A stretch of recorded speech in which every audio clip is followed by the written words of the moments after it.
अस्सलाम वालेकुम viewers, welcome to Pharma Cure. उम्मीद है आप बखैर व आफियत होंगे। लास्ट वीडियो के अंदर हमने कोल्ड एंड फ्लू के ट्रीटमेंट के अंदर फर्स्ट जो आपके पास ओरल ट्रीटमेंट है उसके हवाले से आप लोगों के साथ डिटेल डिस्कशन की थी। आज उसी क्लास के अंदर आपके पास जो नेजल डिकंजेस्टेंट जो कि cold and flu like symptom को ओवरकम करने के लिए इस्तेमाल होते हैं, हम उसके ऊपर आप लोगों के साथ थोड़ी सी डिस्कशन करेंगे।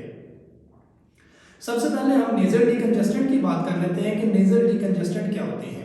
नेजल डिकंजेस्टेंट ऐसी ड्रग्स हैं जो कि शॉर्ट टर्म रिलीफ देते हैं ब्लॉक या स्टफी नोज को। अब इसके अंदर मोस्ट रनिंग जो आपके पास इस वक्त मौजूद है ज़ाइलोमेटाज़ोलिन।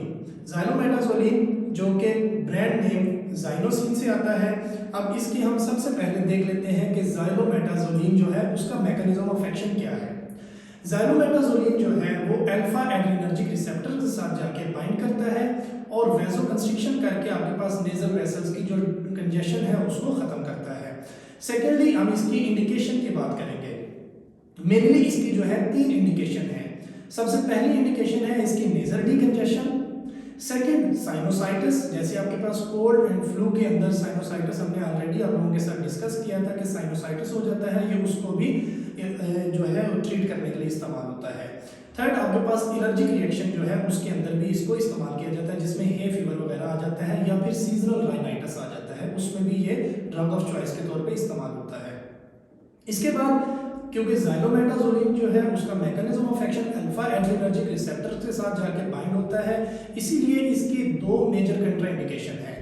पहली कंट्राइंडिकेशन इसकी है कि अगर किसी भी पेशेंट को अगर ब्लड प्रेशर का इशू है या हार्ट के से हवाले से कोई भी इशू है तो उसके अंदर इसको कंट्राइंडिकेट किया जाता है।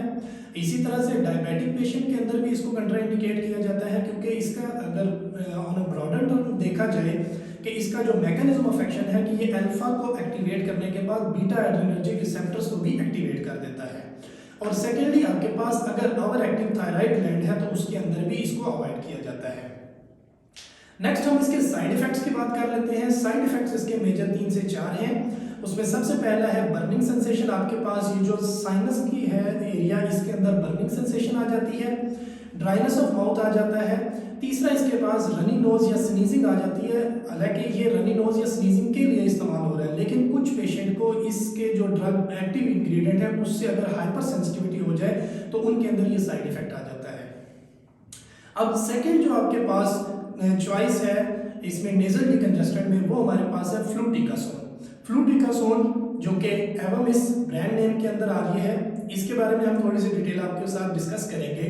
सबसे पहले तो इसके अंदर 27.5 माइक्रोग्राम जब इसको इनहेल किया जाता है तो एक्टिव इंग्रेडिएंट होता है। जो आपके पास फ्लूटिकासोन है ये कॉर्टिकोस्टेरॉइड है और ये एस्थमेटिक इनहेलर के अंदर भी बहुत ज़्यादा इस्तेमाल होता है, जिसकी इंशाल्लाह नेक्स्ट कुछ दिनों के बाद आपके साथ अस्थमा जब डिटेल से डिस्कस होगा तो उसके अंदर जो इसके इनहेलर अवेलेबल है मार्केट में उसकी डिस्कशन होगी। लेकिन यहाँ पर हमारा इसको नेजल डिकंजेस्टेंट के तौर पे इसका जो वर्क है उसको हम डिस्कस करेंगे। अब इसके मैकेनिज्म ऑफ एक्शन की अगर हम बात करते हैं तो ये ग्लूकोकॉर्टिकॉइड रिसेप्टर को जाकर एक्टिवेट करता है और डिक्रीज करता है फॉस्फोलाइपेज को। जब ये फॉस्फोलाइपेज A2 को डिक्रीज करता है तो ये लिपोऑक्सीजनेज और साइक्लोऑक्सीजनेज दोनों पाथवे को कम करके इन्फ्लेमेशन को कम करता है। जैसा कि हमने ऑलरेडी आपके साथ डिस्कस किया था कि जब आपके पास कोल्ड और फ्लू होता है तो उसमें इन्फ्लेमेशन का होना बहुत ही कॉमन है, तो ये उस जो आपके पास उस सिम्टम है उसको कम से कम करता है। सेकंड इसकी इंडिकेशन आ जाती है रनी नोज है, एलर्जिक रिएक्शन है और आपके पास साइनोसाइटिस वगैरह में ये इस्तेमाल होता है। अब इसके भी कुछ साइड इफेक्ट्स हैं, जिसमें सबसे पहला आ जाता है ड्राइनेस, सेकंड डिजीनेस और थर्ड बर्निंग है जो कि कॉमन है। एक इसका अनकॉमन सा साइड इफेक्ट है जो कि कैंडिडियासिस है। कैंडिडियासिस आपके पास फंगल इन्फेक्शन का होता है। अब फंगल इन्फेक्शन हमेशा आपके पास मॉइस्ट जो होते हैं सरफेस उसके ऊपर होती है, तो आपके पास अगर इसको हम इस्तेमाल करते हैं तो ये उस सरफेस को थोड़ी देर के लिए मॉइस्ट रखता है, जिसकी वजह से कैंडिडियासिस होने के चांसेस है। इसीलिए एस्थमेटिक पेशेंट में भी और आपके पास कोल्ड एंड फ्लू वाले पेशेंट में भी इसको जब इस्तेमाल किया जाता है तो इसका ये एक माइनर सा साइड इफेक्ट आता है, जिसको डिस्कस करना आप लोगों के साथ हमने बेहतर समझा है। उम्मीद है आपको ये वीडियो भी बेहतर लगी होगी। आप लोगों से रिक्वेस्ट है कि चैनल को सब्सक्राइब करें, वीडियो को ज़्यादा से ज़्यादा शेयर करें ताकि इस तरह की इंफॉर्मेटिव वीडियोस सब लोगों के साथ शेयर हो सके। Thank you.